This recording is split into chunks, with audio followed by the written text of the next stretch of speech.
북한의 장거리 순항미사일 시험 발사가 성공적으로 진행됐다는 소식에 일본이 불편한 기색을 감추지 못하고 있습니다.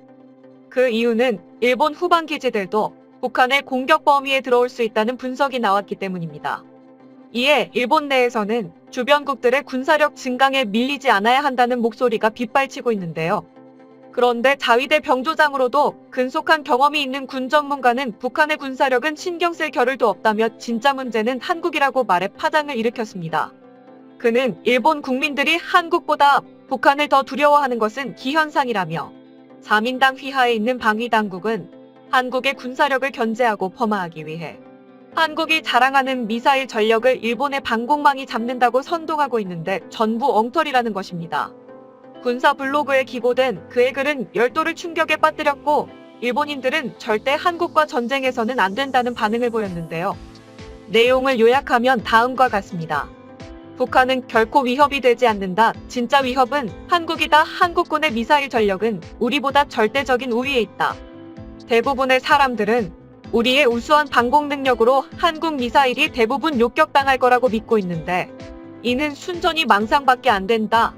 한국은 6,000개가 넘는 미사일을 보유하고 있으며 한국의 미사일 동시 발사 능력은 100발 이상이다. 100발의 미사일이 단번에 도쿄와 도카이 이상의 거리에 날아오는 것이다. 상상이 되는가? 물론 이런 것을 막으려고 우리는 패트리어트 미사일 등의 첨단 무기를 도입한 거지만 한국군이 보유하는 현무는 생존성을 대폭 높인 본격적인 최신 탄도탄인데다 개전 시 한국 미사일들의 1차 공격 목표 중 하나가 바로 이러한 방공망 포대들일 확률이 높다. 타격 속도 빠른 탄도탄으로 우리의 방공망을 털어놓는다면 그 다음은 어떻게 될까? 순항미사일들이 일본 전토를 타격하여 불바다가 되는 것이다. 충격적인 것은 현무의 사정거리만 생각해도 최소한 규슈 방공망에 상당한 부담을 줄 수 있는데 그것만 해도 자위대의 심각한 타격이다. 항공자위대가 4개 방면대로 이루어진다. 생각하면 우리는 제대로 된 공중전도 못하고 방면대 하나를 날린다는 것이기 때문이다. 특히 기지의 일제 비행대대, FA 비행대대, 패트리어트 대대, 유타바르 기지의 앞15제 비행대대, 앞사 비행대대 등이 그것이고 게다가 이들 기지 중 특히 기지의 앞 비행대대와 유타바르 기지의 앞15제 비행대대에는 항공기 보호용 엄체우가 없다. 다시 말해 이미 요격당한 파편에도 항공기가 파괴될 수도 있다는 것이다. 이렇게 되면 우리는 한국 미사일의 재파 공격이 성공하면 300여 기의 작전기 중 80여 기의 작전기 이상을 개전 초기에 잃어버리고 한국과 전쟁에 임해야 한다. 스시마의 오니시마 섬의 레이더와 세우리산 등에 위치한 몇몇 자위대 레이더 사이트들도 격파당하는 건 덤이다. 일본은 심각한 전력 공백으로 680km 넘게 떨어진 고마스 기지의 앞 5제 40여 대와 그보다 더 멀리 떨어진 샤쿠리 기지의 앞 15제 대대가 투입되더라도 벌떼같이 달려드는 한국 전투기들을 상대로는 저항도 못하고 괴멸당할 능성이 높다. 다시 말하지만 일본 패트리어트 미사일에 한국 미사일이 요격된다고 하는데 패트리어트 미사일 제거가 무한정 있는 것도 아니고 발사대 대수도 제한적이며 순항미사일은 탐지가 매우 어려운 물건이다. 크기 덕분에 윽스가 작을 뿐만 아니라 경로 설정을 통해 아예 쌈 사이트만 우회해서 지나가게 만들거나 산골짜기를 따라 숨어서 날아가게 할 수도 있다. 걸프 전쟁 때 미군은 교묘하게 토마호크 미사일을 이란 330을 경로로 해서 이라크를 타격했는데 이란 공군은 순항미사일이 자기네 상공을 지나간 사실을 전혀 몰랐다. 더욱 무서운 것은 최근에는 초음속 순항미사일처럼 엄청난 속도를 자랑하는 순항미사일과 스텔스 순항미사일도 나오고 있다는 것이다. 결론을 내리자면 한국 현무 미사일은 생존성을 대폭 높인 전략무기들이며 100발이 동시에 날아온다. 몇 발은 요격할 수 있어도 전부 다 막는 것은 불가능하다. 한국은 42년 만에 미사일 주권을 회복하였고 그것이야말로 안보에 중대한 위협이 될 가능성이 크다. 전쟁 시 우리는 상당한 출혈이 강요될 것이고 전쟁 뒤에 일본 국토는 끔찍한 형상으로 남아있을 것이다. 이상 글 내용이었습니다.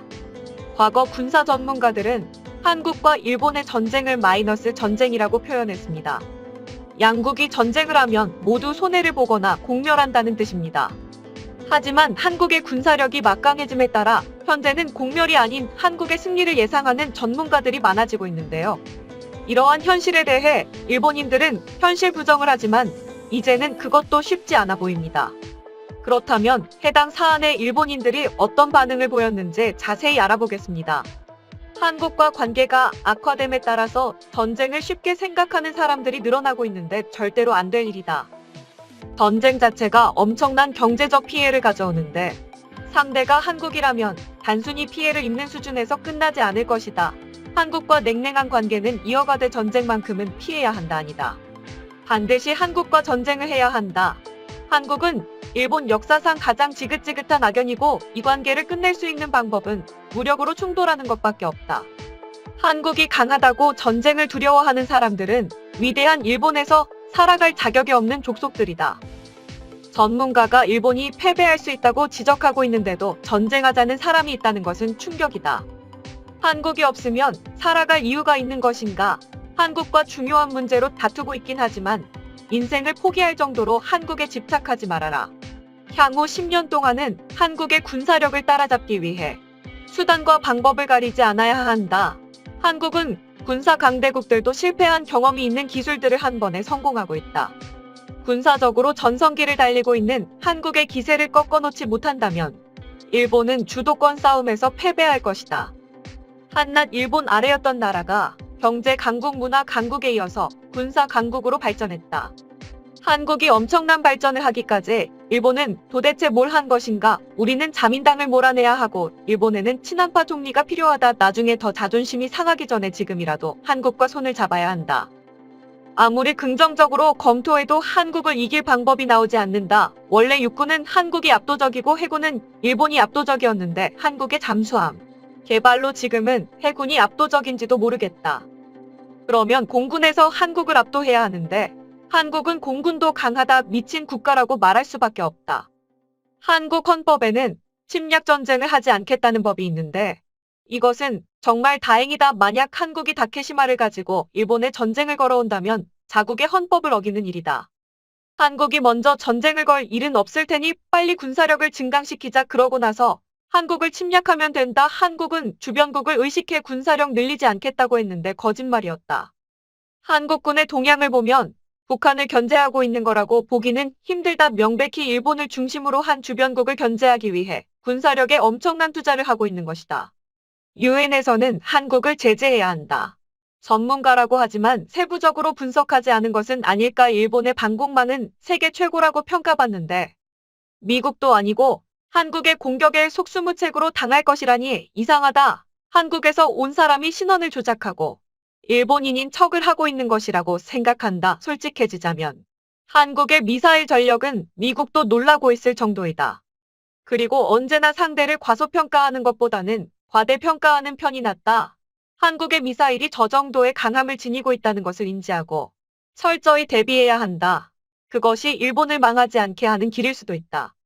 우리가 뽑은 총리와 한국이 뽑은 대통령이 만나서 전쟁은 없을 것이라고 공동성명이라고 내면 안 될까? 사람들은 양국 정상이 바뀌어도 이란 관계 개선은 없을 것이라고 하던데 너무 두렵다.